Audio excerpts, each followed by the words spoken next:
أعزائي المشاهدين، بنرحب بكم من داخل أكاديمية المصري، ومعانا أحد أولياء الأمور اللعيبة. تعرفنا بنفسها، اتفضلي. أنا والدة اللاعب أحمد مصطفى. أحمد مواليد كام؟ 2009. بيلعب معانا ليه قد إيه؟ بيلعب بقاله 7 شهور.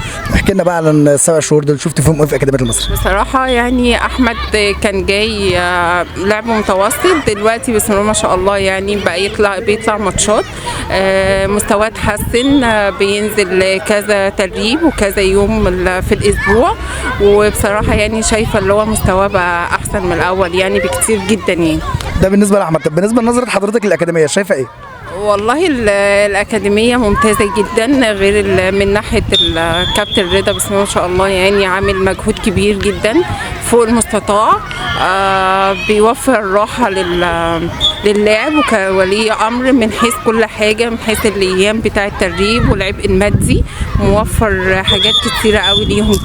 طيب نوجه كلمة بقى للكابتن رضا والإدارة الأكاديمية. أنا بشكر كابتن رضا كتير قوي، وبقول له فعلا ربنا يوفقك ويكرمك، ودايما من نجاح لنجاح ان شاء الله. ان شاء الله. شرفتينا يا فندم. شكرا. شكرا.